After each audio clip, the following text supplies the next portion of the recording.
بسم الله الرحمن الرحيم. الرحمن علم القرآن.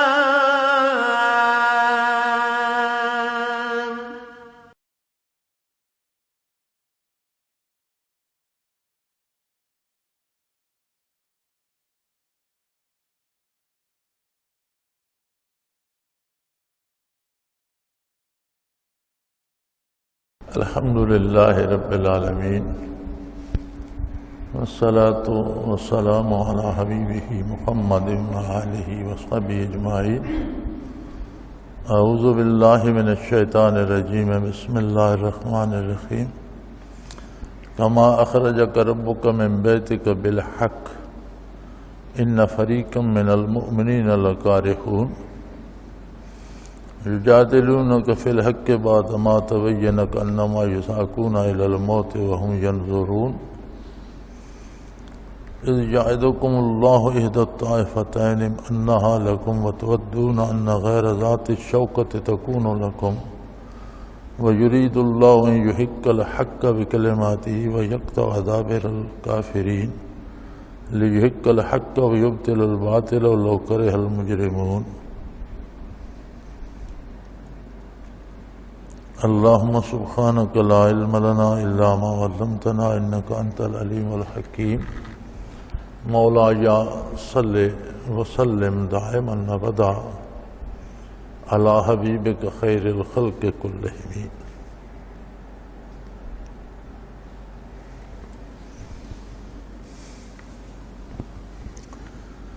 كما أخرجك ربك من بيتك بالحق، جس طرح آپ کے پروردگار نے آپ کو آپ کے گھر سے حق کے ساتھ نکالا. وَإِنَّ فَرِيقًا مِّنَ الْمُؤْمِنِينَ لَكَارِهُونَ، اور بے شک مسلمانوں کی ایک جماعت اس کو گراں سمجھتی تھی.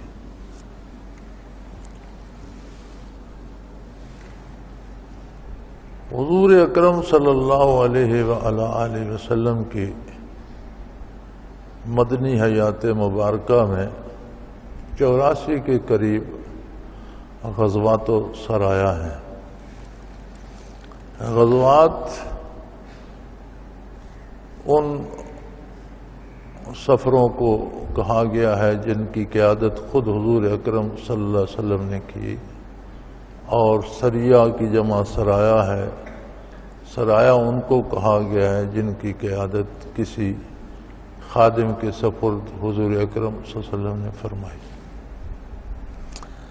لیکن یہ یاد رکھنا چاہیے کہ یہ 84 غزوات و سرایا 84 جنگیں نہیں ہیں. جب بھی حضور اکرم صلی اللہ علیہ وسلم مدینہ منورہ سے باہر تشریف لے گئے اسے غزوہ کہا گیا. جب بھی کسی جماعت کی آپ صلی اللہ علیہ وسلم نے ذمہ داری لگائی باہر جانے کی اسے سریہ کہا گیا. وہ سفر خواہ دیکھ بھال کے لیے تھا، حفاظت کے لیے تھا، کافروں کی فوجوں کی نقل و حمل کو دیکھنے کے لیے تھا. تو جو سفر بھی مسلح ہو کر مدینہ منورہ سے باہر کیے گئے ان سب کو یا غزوات یا سرایا کا نام دیا گیا. لہذا یہ 84 جنگیں نہیں ہیں بلکہ جنگیں بہت تھوڑی ہیں، جن میں سب سے پہلی جنگ بدر ہے، غزوہ بدر ہے، احد ہے، خندق ہے، یہ جنگیں ہیں. غزوہ حنین ہے، فتح مکہ ہے، فتح خیبر ہے، یا یہود کے قبائل کا گھیراؤ کیا گیا. تو یہ جسے جنگ کہا جائے وہ 6، 7 یا 8 مقابلے بنتے ہیں. تو اس سے ایک تاثر پیدا ہوتا ہے کہ 84 غزوات و سرایا شاید 10 برس حضور جنگ ہی کرتے رہے، بلکہ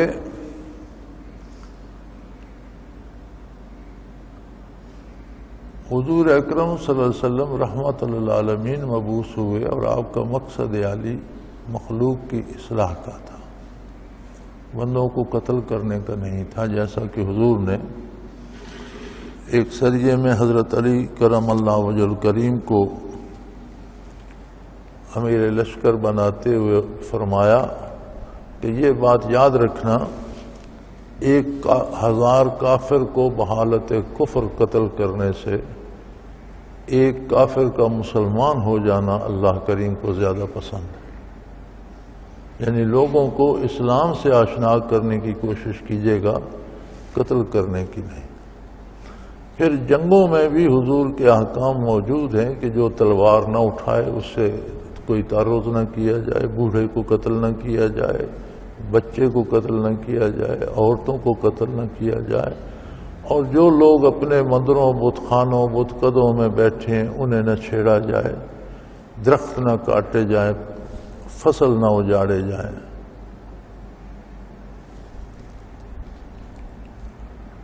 تو اسلام بنیادی طور پر جنگ کی سرے سے نفی کرتا ہے۔ جنگ ہوتی ہے مخالف کو ہرانے کے لیے، اس کے وسائل برباد کرنے کے لیے، اس کو اتنا کمزور کرنے کے لیے کہ پھر مقابلے کے لیے نہ اٹھ سکے، یہ جنگ ہوتی ہے۔ اسلام نے جنگ کو کلی طور پر ختم کر دیا اور جنگ کی جگہ جہاد کا تصور دیا۔ جہاد دوسرے کو نیچا دکھانے کے لیے نہیں ہوتا بلکہ حق کو ظاہر کرنے کے لیے ہوتا ہے۔ جہاد اس کوشش کا نام ہے جس میں باطل کو باطل اور حق کو حق واضح کر دیا جائے۔ اس کے لیے بندوں کو قتل کرنا ضروری نہیں ہے۔ جتنی جنگیں حضور اکرم صلی اللہ علیہ وسلم کے زمانے میں ہوئی ہیں اور بڑے عظیم مارکے ہوئے ہیں، تو مقتولین کی تعداد مسلمانوں اور غیر مسلموں کو ملا کر کوئی 1000 سے کچھ اوپر بنتی ہے۔ کسی نے 8 لکھی ہے، کسی نے 14 لکھی ہے۔ اور دنیا کی جنگوں میں آپ دیکھ لیں، جنگ عظیم اول میں دیکھ لیں تو تعداد لاکھوں میں ہے، جنگ عظیم دوم میں دیکھ لیں تو کتنے لاکھوں میں تعداد ہے۔ اور اب بغیر جنگ کے آج کل کہیں اعلان جنگ نہیں ہو رہا، لیکن پوری دنیا کو انسانی خون سے رنگین کیا گیا ہے، کر دیا گیا، اور دعویٰ یہ ہے کہ ہم امن قائم کر رہے ہیں۔ یعنی دعویٰ ہے کہ ہم دہشت گردی ختم کر رہے ہیں۔ دہشت گردی کیا ہے کہ جی کچھ لوگ دوسروں کو قتل کر دیتے ہیں، اس کا جواب اس سے زیادہ لوگوں کو قتل کرنے سے دیا جا رہا ہے۔ وسار انصاری کا ایک شعر ہے کہ نئے طور ہیں نئے زمانے کے لیے، آگ ہی لائی گئی آگ بجھانے کے لیے۔ یعنی پہلے آگ لگی ہے، یہ مزید شعلے بھڑکا رہے ہیں کہ یہ پہلے والی آگ نیچے دب جائے گی۔ آگ تو دب جائے گی لیکن وہ گھر تو جل جائے گا۔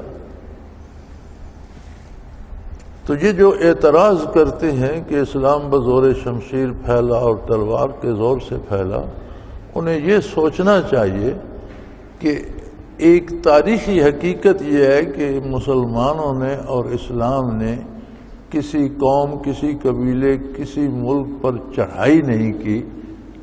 جتنی جنگیں عہد نبوی میں ہوئیں، عہد صحابہ کرام خلفائے راشدین میں ہوئیں، جوابی جنگیں تھیں۔ جس ملک سے مملکت اسلامیہ کو خطرہ محسوس ہوا، اسے بجائے اس کے کہ وہ گھر آ کر لڑے، اس کے گھر جا کر مسلمان لڑے۔ اور یہ ایک کامیاب جنگی طریقہ ہوتا ہے کہ آپ اپنے صحن کو میدان جنگ نہیں بننے دیتے، جنگ اگلے کے صحن میں لے جاتے۔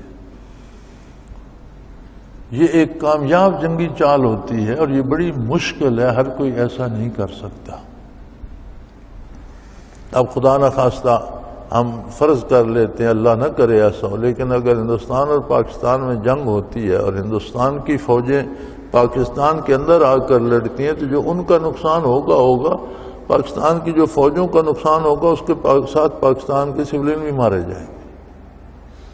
لیکن اگر پاکستان ہمت کر کے جنگ کو بارڈر کے اس طرف لے جاتا ہے اور لڑائی ادھر ہوتی ہے تو پھر وہ جو سولین مریں گے وہ ان کے مریں گے، جو تباہی ہوگی ان کے علاقے کی ہوگی، شہر اجڑیں گے ان کے اجڑیں گے۔ تو یہ جنگی حکمت عملی مسلمانوں کی تھی۔ اور سب سے پہلی جنگ جسے غزوہ احد کہتے ہیں، اس کا سبب یہ بنا کہ اہل مکہ نے مشاورت کی کہ ہم نے تو سمجھا تھا کہ مسلمان مکہ سے نکل جائیں گے تو بات ختم ہو جائے گی اور کوئی ان کی بات نہیں سنے گا، لیکن یہ تو مدینہ جا کر ایسے بس گئے اور اس طرح سے پھیلنے لگے کہ اب تو پورے جزیرہ نما عرب میں ان کی بات سنی جانے لگی ہے، بلکہ یہ تو پوری دنیا میں بات پھیلانا چاہ رہے ہیں، تو اس کا سد باب کیا جائے۔ اس کے لیے انہوں نے مشورہ یہ کیا کہ جو سرمایہ جتنا کسی کے پاس ہے اسے تجارت پہ لگایا جائے، اور اس کے لیے چھوٹی چھوٹی بچیوں کے کانوں سے بالیاں تک اتاری گئیں۔ سرمایہ جمع کر، وہ کروڑوں کا سرمایہ اس عہد میں انہوں نے جمع کیا، اور ایک تجارتی قافلہ شام کو بھیجا کہ اس سے جتنا منافع آئے گا وہ کسی کو نہیں ملے گا، وہ صرف مسلمانوں کے ساتھ جنگ کے لیے خرچ کیا جائے گا۔ وہ قافلہ اپنی کامیاب تجارت کر کے واپس ہوا، مسلمانوں کو بھی اس کی خبر تھی، اطلاع پہنچ گئی حضور اکرم صلی اللہ علیہ وسلم کے پاس۔ تو جب اس قافلے نے گزرنا تھا بدر کے پاس سے، شام سے آتے ہوئے بدر سے گزر کر مکہ مکرمہ جانا تھا، تو حضور اکرم صلی اللہ علیہ وسلم کو حکم ہوا کہ اس کا راستہ روکا جائے، اور یہ اللہ کی طرف سے حکم ہوا۔ دنیا عالم اسباب ہے، اللہ اسباب کا محتاج نہیں ہے، جو چاہے کر سکتا ہے کرتا ہے، لیکن اس کی سنت یہ ہے کہ اس عالم کو اسباب کے تابع چلاتا ہے، اسباب بھی خود پیدا کرتا ہے، ان کے نتائج بھی خود پیدا فرماتا ہے۔ تو اللہ کریم نے حکم دیا نبی اکرم صلی اللہ علیہ وسلم کو کہ آپ باہر نکل کر ان کا راستہ روکیں۔ اسی لیے یہاں ارشاد ہوتا ہے کما اخرجک ربک من بیتک بالحق، اللہ کریم نے جس طرح آپ کو اپنے گھر سے بدر کے لیے، جنگ بدر کے لیے، غزوہ بدر کے لیے نکالا بالحق، اور عین انصاف کے ساتھ۔ یہ عین انصاف تھا۔ اس سے پہلے کہ قاتل تیاری کر کے مال اسباب لے کر مدینہ منورہ کے مسلمانوں کو قتل عام کرنے چڑھ دوڑیں، اس سبب کو روکنا عین انصاف تھا، عین حق تھا۔ سو فرمایا کما اخرجک ربک من بیتک بالحق، جیسا اللہ نے، جس طرح آپ کے پروردگار نے آپ کو آپ کے گھر سے حق کی تدبیر کے ساتھ، حق کے ساتھ، انصاف کو زندہ رکھنے کے لیے، مظلوموں کی حفاظت کے لیے، ظالموں کی قوت توڑنے کے لیے آپ کو آپ کے دولت قدر سے نکالا۔ وَإِنَّ فَرِيقًا مِّنَ الْمُؤْمِنِينَ لَكَارِهُونَ، اور مومنوں کی ایک جماعت ایسی تھی جو اسے گراں سمجھتی تھی، لَكَارِهُونَ، انہیں پسند نہیں تھا۔ اس پر بعض لوگوں نے جو اپنے آپ کو مسلمان بھی کہلاتے ہیں اور مسلمان عالم ہونے کا دعویٰ بھی رکھتے ہیں، انہوں نے بھی اعتراض کیے ہیں، خصوصاً صحابہ کرام کے اس جملے پر جو قرآن نے فرمایا وَإِنَّ فَرِيقًا مِّنَ الْمُؤْمِنِينَ لَكَارِهُونَ، مومنوں میں ایک ایسی جماعت تھی جو اس کو پسند نہیں کرتی تھی۔ اس پر بڑے اعتراض کیے ہیں کہ جب حضور نے فرمایا جنگ ہوگی تو یہ جان بچاتے تھے یا معاذ اللہ ڈرتے تھے یا یہ تھا وہ تھا، یہ ساری باتیں فضول ہیں۔ جن لوگوں نے پسند نہیں فرمایا ان کی وجہ یہ تھی کہ وہ محبت کرتے تھے اپنے نبی سے اور ٹوٹ کر محبت کرتے تھے۔ وہ سمجھتے تھے کہ اگر ہم مٹھی بھر لوگوں کے ساتھ نبی کریم صلی اللہ علیہ وسلم کو لے کر اہل مکہ کے مقابلے میں چلے گئے تو وہ ایک بڑا لشکر لے آئیں گے جو مسلح بھی ہوگا، جنگجو بھی ہوں گے، تعداد بھی زیادہ ہوگی، تو ایسا نہ ہو کہ حضور اکرم صلی اللہ علیہ وسلم کی ذات گرامی کو نقصان پہنچائے۔ اگر ایسا ہو گیا تو یہ مشن محمدی جو اللہ نے کائنات کے لیے مبعوث فرمایا ہے حضور کو، یہ تو یہیں ٹھپ ہو جائے گا۔ اور اس رائے کی تائید خود نبی کریم صلی اللہ علیہ وسلم نے بدر میں دعا فرماتے ہوئے فرمائی اور فرمایا یا اللہ اگر یہ لوگ آج یہاں مارے گئے تو قیامت تک کوئی تیرا نام لینے والا نہیں ہوگا۔ کما قال رسول اللہ صلی اللہ علیہ وسلم، آپ کے ارشاد کا مفہوم یہ ہے کہ اگر یہ لوگ، میں فرمایا میں سارے کا سارا اسلام لے آیا ہوں، یہ 313 بندے نہیں ہیں۔ اب جن بندوں کو اللہ کا نبی مجسم اسلام کہہ رہا ہے، حضور نے دعا میں فرمایا کہ اے اللہ میں سارے کا سارا اسلام لے آیا، اور اگر یہ لوگ یہاں کھیت رہے تو پھر قیامت تک دنیا میں کوئی تیرا نام لیوا نہیں ہوگا۔ اب جن لوگوں کو اللہ کا رسول جو وحی الہی کے بغیر لب مبارک نہیں کھولتا، نطق مبارک آپ کا کام نہیں کرتا، ما ینطق عن الہوی ان ھو الا وحی یوحی، اپنی خواہش سے کلام نہیں فرماتے جب تک وحی نہ ہو، تو وہی ترجمان زبان مبارک جو ہے وہ ان کو سارے کا سارا اسلام کہہ رہی ہے۔ اب میں اور آپ یا اللہ بے جیم کوئی اعتراض کرنے کی گنجائش ہے کسی کے پاس؟ وہ بہت خوب لکھا ہے کسی نے کہ کسی کا کوئی محبوب ہو، وہ کسی سے محبت کرتا ہو، حقیقی محبت ہو، اور اس کی جان کو خطرہ ہو اور وہ اسے وہاں جانے سے روکے کہ وہاں جاؤ گے میری جان تو تمہیں خطرہ ہے، کاش ان معترضین کا کوئی محبوب ہوتا، اس کی جان کو خطرہ ہوتا، پھر انہیں وہ کیفیت سمجھ آتی کہ صحابہ کرام کیوں اس بات کو پسند نہیں فرماتے تھے کہ مبادا ایسا نہ ہو کہ حضور علی صلی اللہ علیہ وسلم کو کوئی گزند پہنچ جائے، اگر آپ شہید ہو جاتے ہیں تو یہ مشن یہیں ختم ہو جائے گا، جس کے لیے ہجرت کی گئی، جس کے لیے تکالیف اٹھائی گئی، جس کے لیے 13 سال مکہ مکرمہ میں جہان بھر کے دکھ برداشت کیے، وہ تو وہی ختم ہو جائے گا، پھر اس سارے کا کیا حاصل؟ حتیٰ کہ وہ یجادلونک فی الحق بعد ما تبین کانما یساقون الی الموت وهم ینظرون، جب صحابہ کرام نے یہ سمجھ لیا کہ ہمارا اہل مکہ کے مقابلے میں کھلے میدان میں جانا کھلی آنکھوں موت میں جانے کے مترادف ہے، تو حضور صلی اللہ علیہ وسلم سے وہ بحث کرتے تھے، عرض کرتے تھے کہ اے حبیب کبریا یہ رزق نہ لیا جائے، آپ تشریف نہ لے جائیں۔ یہ تو کسی نے نہیں کہا کہ آپ جائیں گے تو میں گھر بیٹھوں گا، بلکہ کچھ ایسے بچے بھی شامل تھے جو بدر میں شہید بھی ہوئے، 2 شہید ہوئے، ایک غازی بنا۔ ایک بچے کو تو حضور نے فرمایا کہ تمہاری ابھی مسیں نہیں بھیگی، عمر کم ہے، تمہیں جنگ کی اجازت نہیں دیتا، تو وہ رو پڑا اور اتنے دردناک طریقے سے رویا کہ حضور نے فرمایا اچھا ٹھیک ہے تمہیں اجازت ہے آ جاؤ۔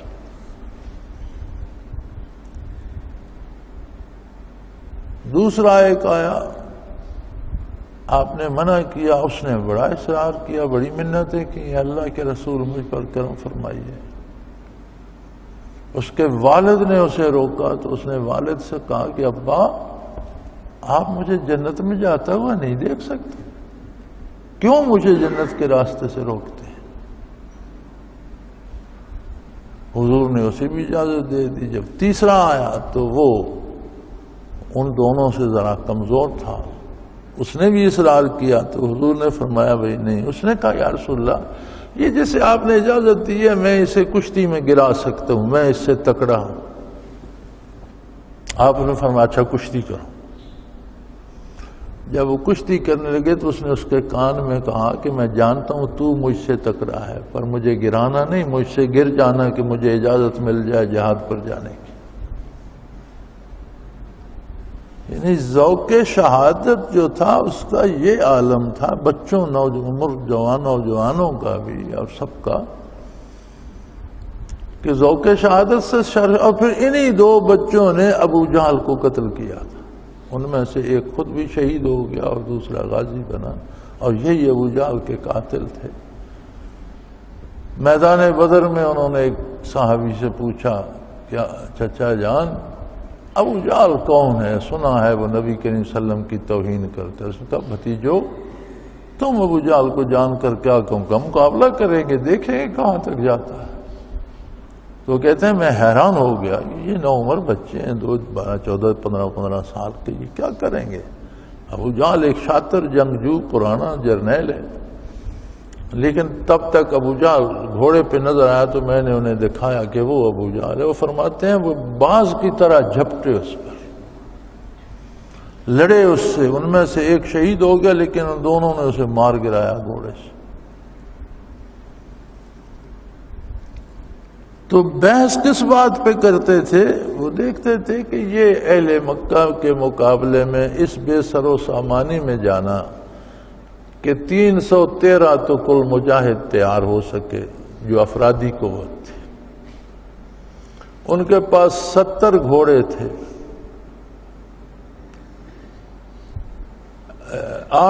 70 اونٹ تھے سواری کے، 70 سواریاں تھیں، 8 زریں تھیں اور 11 تلواریں تھیں۔ یہ اسلحہ تھا۔ بندے 313 تھے، سواریاں 70 تھیں، زریں 8 تھیں اور 11 تلواریں تھیں، اور کھانے کو 4-5 کھجوریں صبح و شام۔ راشن یہ تھا کہ صبح شام 4-5 کھجوریں فی کس ملتی تھی۔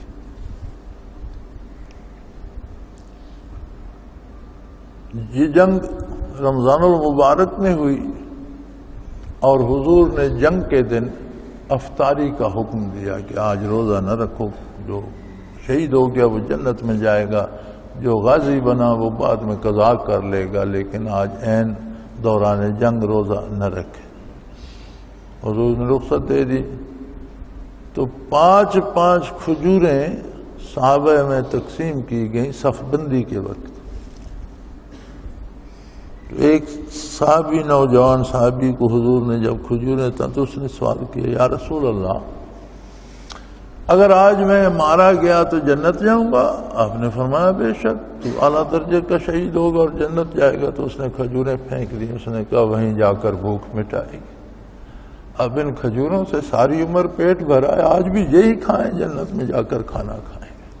اور واقعی بدر میں وہ شہید بھی ہو گئے۔ مجھے حیرت ہوتی ہے کہ جو لوگ مسلمان بھی کہلاتے ہیں، قرآن بھی پڑھتے ہیں، اور پھر اس کے معنی میں مغرب کے کافروں کے اعتراضات لے لیتے ہیں اور وہ صحابہ کرام پہ چسپاں کرنے لگتے ہیں۔ انہوں نے عظمت صحابہ اور صحابہ کا ایمان، عقیدہ اور ایثار جو ہے اسے سمجھا ہی نہیں۔ وہ اپنے پر قیاس کر بیٹھے ہیں کہ جیسے ہم مسلمان ہیں صحابہ بھی ایسے ہی مسلمان تھے، شاید نہیں، ہم ان کی خاک پا کے برابر بھی نہیں ہیں، وہ اللہ کے مثالی مسلمان تھے۔ یار یہ دیکھو 313 لوگوں کو اللہ کا رسول فرما رہا ہے صلی اللہ علیہ وسلم کہ یا اللہ میں سارے کا سارا اسلام لے آیا، اگر آج یہ کھیت رہے تو قیامت تک کوئی تیرا نام نہیں لے گا۔ اب ان پر اعتراض کرنے کی گنجائش کہاں رہ جاتی ہے؟ بات سمجھنے کی ضرورت ہے۔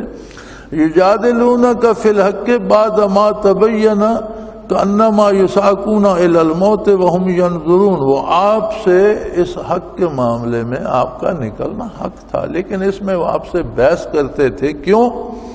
جب ان پر یہ ظاہر ہو گیا کہ وہ کھلی آنکھوں موت میں دھکیلے جا رہے ہیں۔ یعنی یہ مقابلہ جو ہے کسی سبب سے، نہ مادی سبب سے، نہ افرادی قوت سے، نہ اسلحہ سے، کسی طرح سے مقابلہ نہیں بنتا، یہ تو سیدھا سیدھا کھلی آنکھوں موت کے منہ میں جانے کے مترادف ہے۔ اور اگر حضور فرماتے کہ میں مدینہ منورہ میں رہتا ہوں، تم جاؤ، تو کوئی بھی مشورہ نہ کرتا۔ جب اس مشورے پر اصرار ہوا تو نبی کریم صلی اللہ علیہ وسلم نے اثناء سفر میں مہاجر و انصار کو جمع کر کے آپ نے خطاب فرمایا، لوگوں، میں اپنی مرضی سے نہیں نکلا، مجھے وحی الہی سے حکم دیا گیا ہے کہ میں اس مقابلے کے لیے نکلوں۔ جب حضور نے یہ فرمایا اور پوچھا اب تمہارا کیا مشورہ ہے، سب سے پہلے ابو بکر صدیق بولے مہاجرین میں سے، پھر فاروق اعظم ان کے ساتھ کھڑے ہوئے اور انہوں نے کہا یا رسول اللہ، جب اللہ کا حکم ہے بات ختم ہو گئی، مشورہ کس بات ہے؟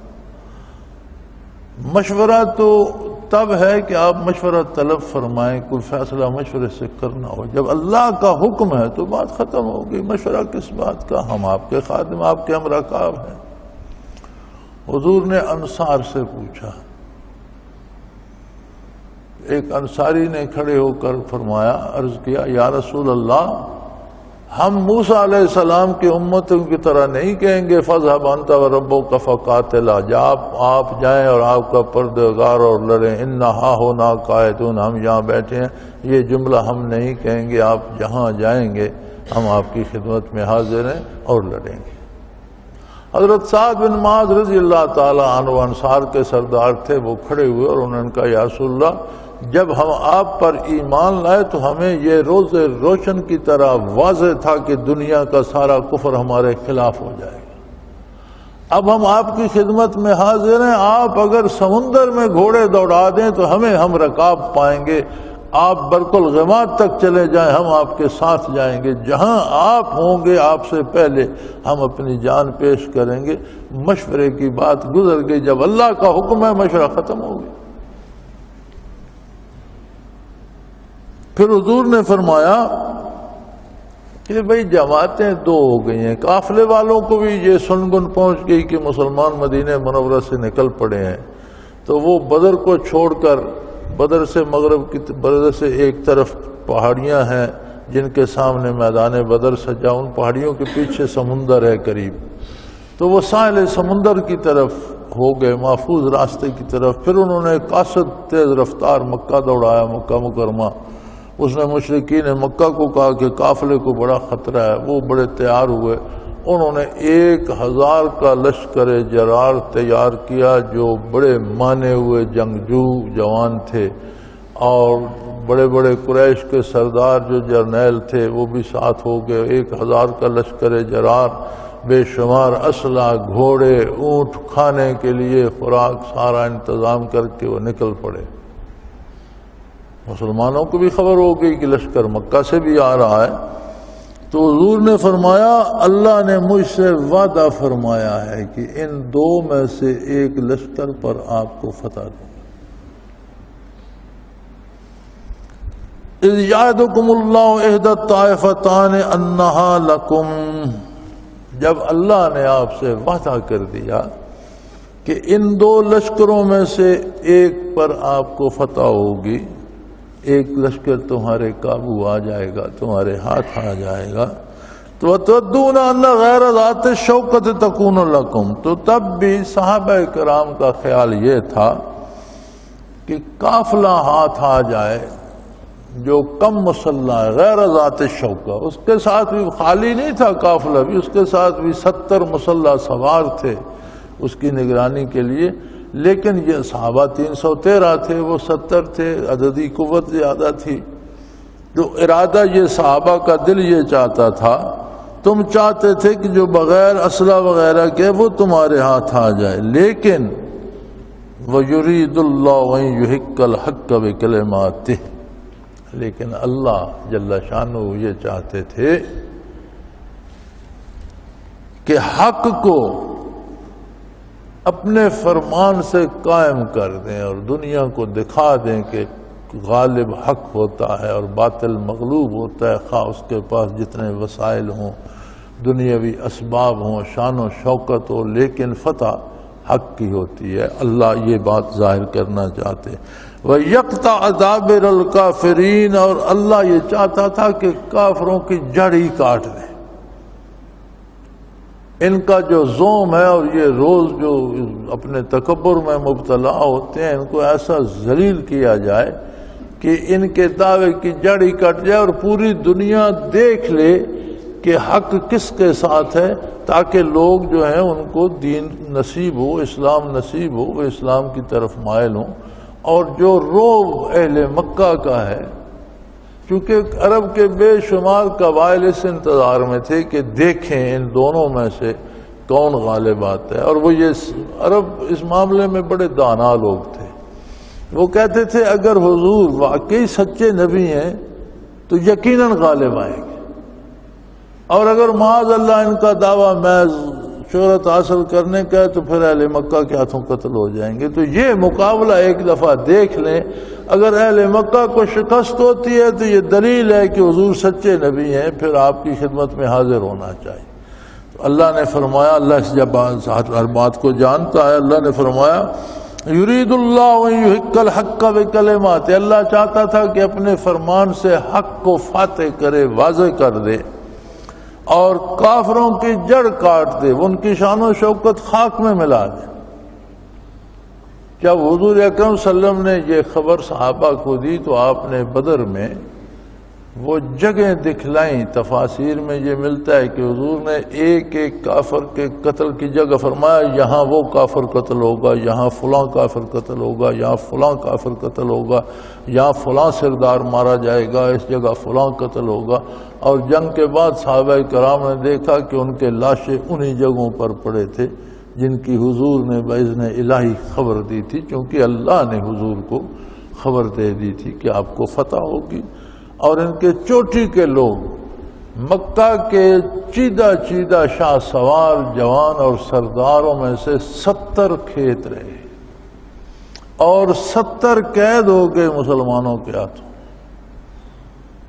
تو جو اطلاع دینے گیا تھا مکہ مکرمہ، عربوں کا ایک قاعدہ تھا، اس نے پہلے تو اپنی قمیض الٹی کی، پھر قمیض کا گریبان پھاڑ دیا، پھر اپنی سانڈنی کا ناک اس طرح سے چیر دیے، اس کی ناک کو چیر دیا، اور پھر الٹی طرف پیچھے کی طرف منہ کر کے بیٹھ گیا شہر میں داخل ہونے سے پہلے، اور بڑا شور کیا مکہ والو تم برباد ہو گئے ہو، فلاں بھی مارا گیا، فلاں بھی مارا گیا، فلاں بھی مارا گیا، فلاں بھی مارا۔ 70 نام تو اس نے مرنے والوں کے گنے، 70 قیدیوں کے گنے، تو پورے مکہ مکرمہ میں کوہرام مچ گیا، کوئی گھر ایسا نہیں تھا جہاں سے شور نہیں اٹھ رہا تھا۔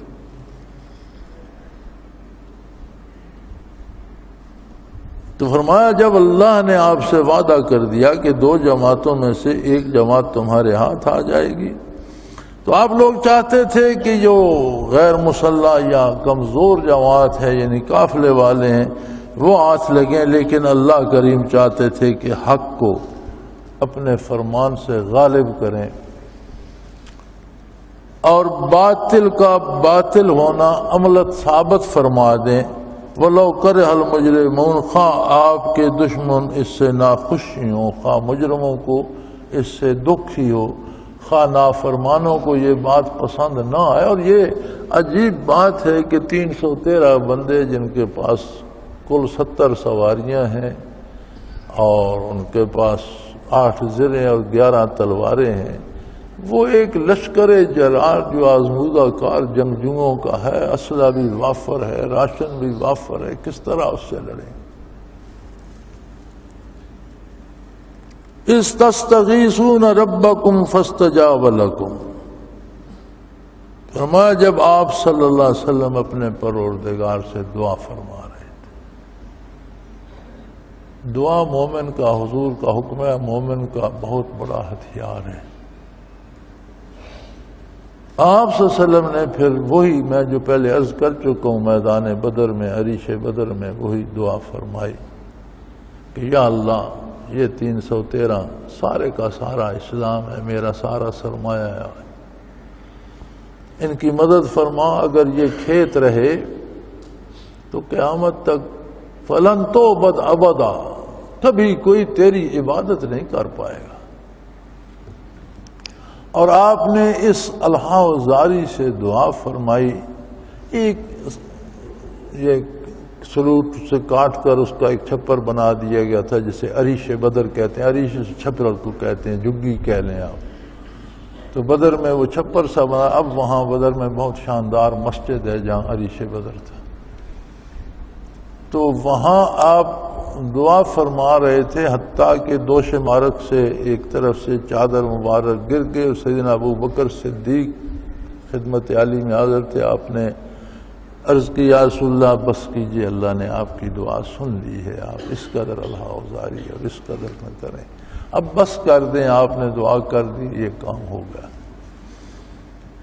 اذ تستغیثون ربکم، جب آپ صلی اللہ علیہ وسلم اپنے پروردگار سے دعا فرما رہے تھے، فاستجاب لکم، اس نے آپ کی دعا قبول فرما لی۔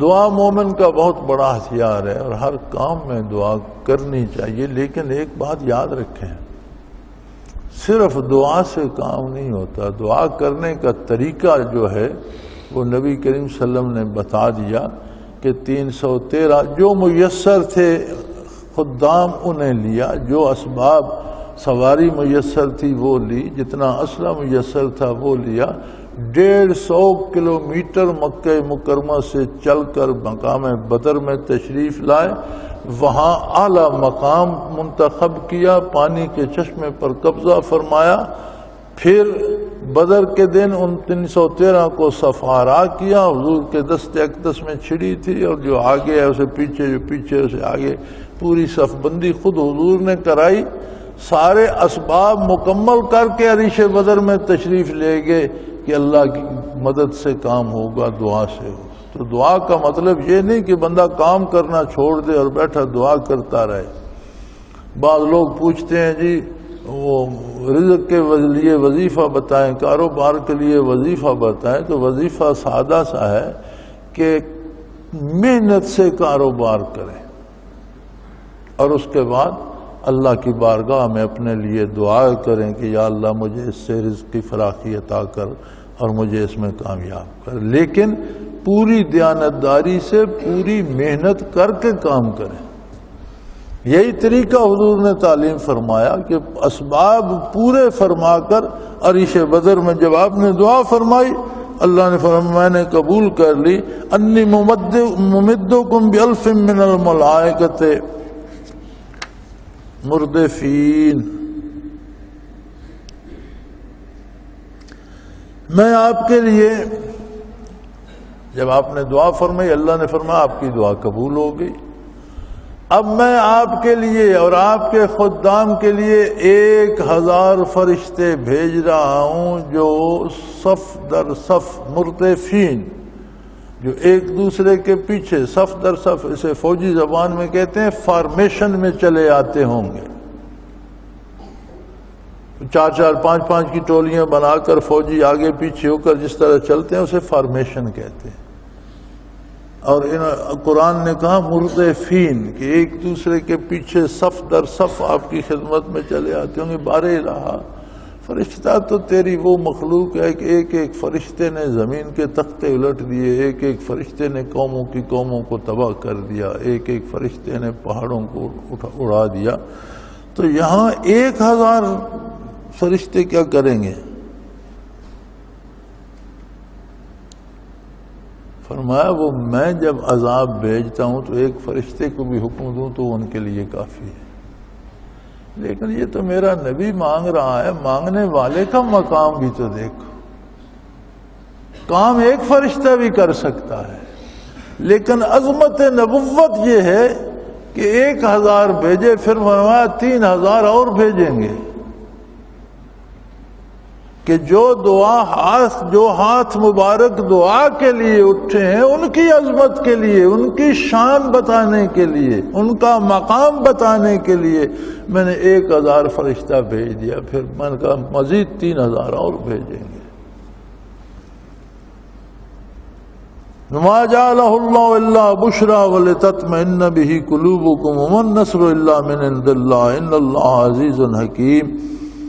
اور یہ نزول ملائکہ جو تھا، فرشتوں کا آنا جو تھا، یہ تو آپ کے لیے فرشتوں کا آنا ہی جیت کی خوشخبری ہو گیا، خوشخبری کی ضمانت ہو گئی، جیت کی ضمانت ہو گئی، فتح کی ضمانت ہو گئی۔ وَلِتَطْمَئِنَّ بِهِ قُلُوبُكُمْ، اور تاکہ ان سے تمہارے دل قرار پکڑیں۔ اصل جو بات ہے ایمان اور اسلام کی وہ ہے کہ دل اس بات پہ جم جائے، قرار پکڑے۔ جتنی عبادات ہیں ان کا اصل کیا ہے؟ یہی آپ نماز ادا کرتے ہیں، یہ فرشتے کی اوصاف میں سے عبادت کرنا۔ آپ رکوع کرتے ہیں، فرشتے کے اوصاف ملکوتی ہے۔ آپ سجدہ کرتے ہیں، اوصاف ملکوتی میں سے ہے۔ آپ اتحیات بیٹھتے ہیں، اوصاف ملکوتی میں سے ہے۔ تسبیح کرتے ہیں، اوصاف ملکوتی میں سے ہے۔ روزہ رکھتے ہیں، اوصاف ملکوتی میں سے ہے۔ زکوٰۃ دیتے ہیں، حج کرتے ہیں، جہاد کرتے ہیں، یہ سب اوصاف ملکوتی ہیں۔ ان سے فرشتوں جیسی کیفیت نصیب ہوتی ہے، اور اوصاف ملکوتی میں ہے کہ دل کو اطمینان نصیب ہوتا ہے۔ اور اگر کوئی عبادت کرتا ہے اور اللہ کے فرشتے اس کے پاس آتے ہیں تو فرشتوں کا پاس ہونا بھی اطمینان قلب اور سکون قلب اور زیادتی ایمان کا سبب بنتا ہے۔ اب جس کے بارے حضور اکرم صلی اللہ علیہ وسلم نے فرمایا کہ اللہ نے کچھ فرشتے صرف اس لیے پیدا کیے ہیں کہ جہاں اس کا ذکر ہو رہا ہو وہاں حاضر ہوں اور ذکر کی کیفیات سنیں لیں، اور بارگاہ الہی میں ان لوگوں کے بارے آ کر اطلاع دیں، اگرچہ اللہ خود سب کو جانتا ہے۔ حضور فرماتے ہیں جہاں کوئی ذکر اللہ کر رہا ہوتا ہے تو کوئی ایک ان میں سے فرشتہ دیکھ لیتا ہے تو دوسروں کو آواز دیتا ہے کہ آ جاؤ بھئی، آپ کے مطلب کی چیز جہاں ہے۔ پھر لوگ وہ بہت سے بیٹھے ذکر اکٹھے کر رہے ہوتے ہیں، فرشتے جمع ہوتے جاتے ہیں۔ حدیث شریف میں آتا ہے کہ وہ اتنے ہو جاتے ہیں جو پیچھے آتے ہیں وہ اگلے سے اوپر کھڑا ہوتا ہے، اگلے سے اوپر سر نکال، حتیٰ کہ اگر وہ دیر تک ذکر کرتے رہتے ہیں تو فرشتوں کے سر آسمان سے جا لگتے ہیں۔ جب ذکر ختم کر کے وہ دعا کرتے ہیں تو پھر وہ منتشر ہو کر بارگاہ الہی کی طرف واپس جاتے ہیں، اور وہاں جا کر عرض کرتے ہیں کہ بار الہ ہم ایسی مجلس میں تھے جہاں لوگ آپ کا ذکر کر رہے تھے، آپ کو یاد کر رہے تھے، آپ کی یاد سے دل اور سینے روشن کر رہے تھے۔ تو ارشاد ہوتا ہے کہ گواہ رہو، جتنے لوگ تھے وہاں میں نے بخش دیے۔ تو ان میں سے کچھ فرشتے عرض کرتے ہیں کہ یا اللہ کچھ لوگ تو واقعی وہاں ذکر کے لیے تھے، لیکن کچھ ایسے بھی تھے جن کو ان لوگوں سے کوئی کام تھا جو ذکر میں مصروف تھے، ان کے ملنے آئے، وہ ذکر میں مصروف تھے، وہ بھی پاس بیٹھ کر ذکر کرنے لگ گئے، تو ذکر کی نیت سے تو نہیں آئے تھے۔ تو ارشاد ہوتا ہے کہ ہم قوم، بخاری شریف کے الفاظ ہیں، ہم قوم لا یشقا جلیسہم او کما قال رسول اللہ صلی اللہ علیہ وسلم، کہ یہ وہ قوم ہے، یہ وہ لوگ ہیں جن کے پاس بیٹھنے والا بھی بدبخت نہیں رہتا۔ میں نے سب کو بخش دیا جو جس نیت سے بیٹھا تھا۔ تو ذکر قلبی میں ملائکہ کا نزول ہوتا ہے، وہ وہاں جمع ہوتے ہیں اور اس کے نتیجے میں اطمینان قلبی نصیب ہوتا ہے، یعنی قلب ارشادات نبوی پہ جم جاتا ہے۔ اطمینان قلبی کسے کہتے ہیں؟ کہ ارشادات نبوی پہ جم جائے، آخرت کو، قرآن کو، فرشتوں کو، ضرورات دین کو خلوص قلب سے تسلیم کر لے۔ تو فرمایا یہ فرشتوں کا نزول محض کفار کے قتل کے لیے نہیں ہے، اس کے کئی اور بڑے فائدے ہیں۔ ایک تو ان کا نزول آپ کے لیے اور آپ کے خدام کے لیے فتح کی خوشخبری ہے۔ جنگ نہیں ہوئی لیکن فرشتے آ گئے۔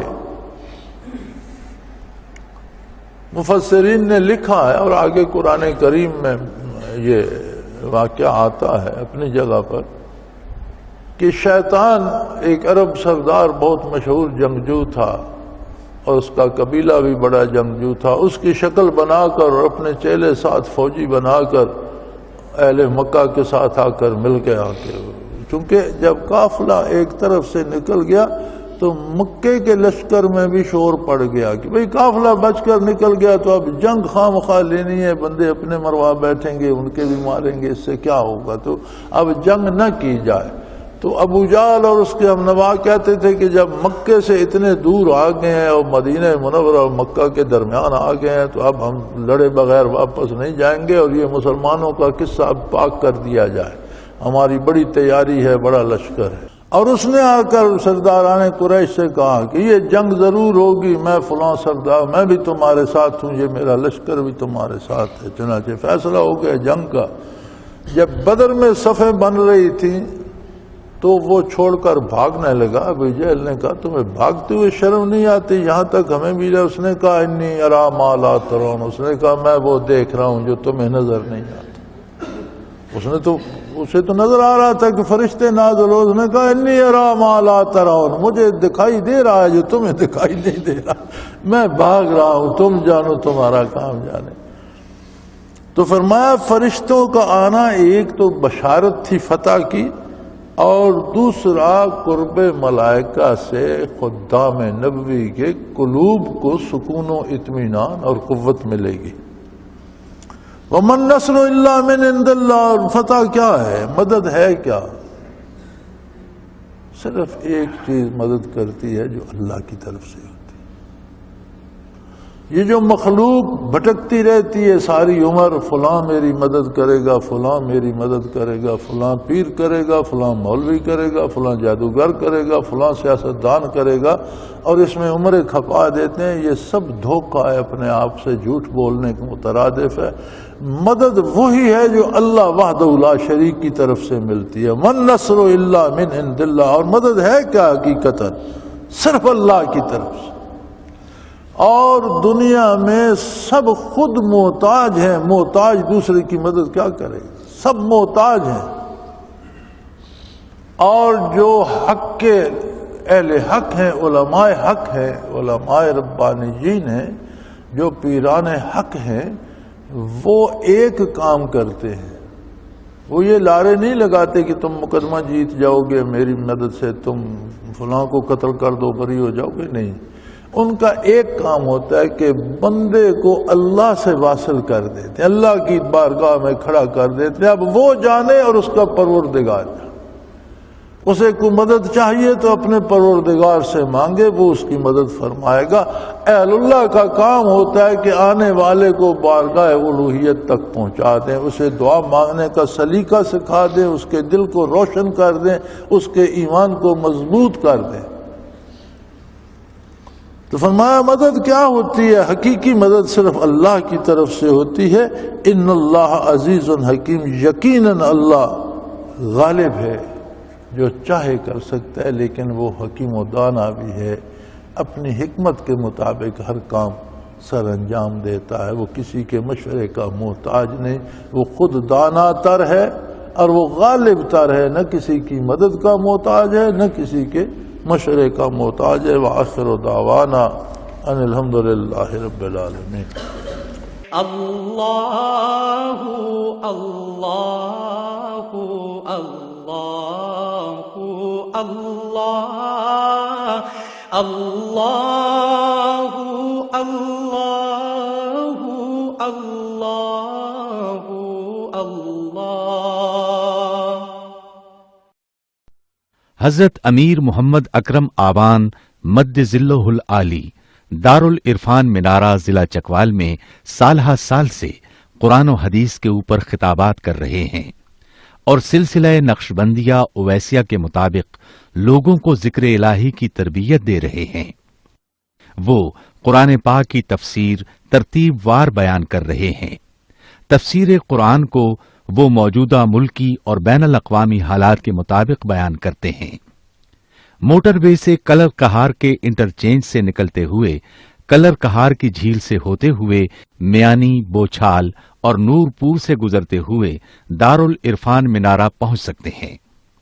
حضرت امیر محمد اکرم آبان نے بچیوں اور بچوں کی دینی اور دنیاوی تعلیم کے لیے سقارہ اکیڈمی کے نام سے ایک درسگاہ بھی قائم کی ہے، جس کا افتتاح ملک پاکستان کے صدر جنرل محمد ضیاء الحق نے اپنے دست مبارک سے کیا تھا۔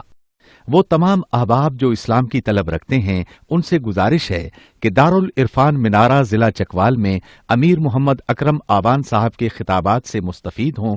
وہ ہر جمعے کو نماز سے پہلے بیان فرماتے ہیں۔ ہر ماہ کی پہلی اتوار کو ماہانہ اجتماع ہوتا ہے جس میں آپ خصوصی خطاب فرماتے ہیں اور پاکستان کے چاروں صوبوں سے احباب اس اجتماع میں شرکت کرتے ہیں۔ اس کے علاوہ یہاں سال میں 2 مرکزی اجتماعات بھی ہوتے ہیں، ایک رمضان المبارک میں اعتکاف کا اجتماع اور دوسرا جولائی اور اگست میں 40 دن کا اجتماع ہوتا ہے جس میں روحانی تربیت کی جاتی ہے۔ اپنا خون سیماب دے کر اتنا ہم کر جائیں گے، نام آقا کا چمن میں پھر رقم کر جائیں گے۔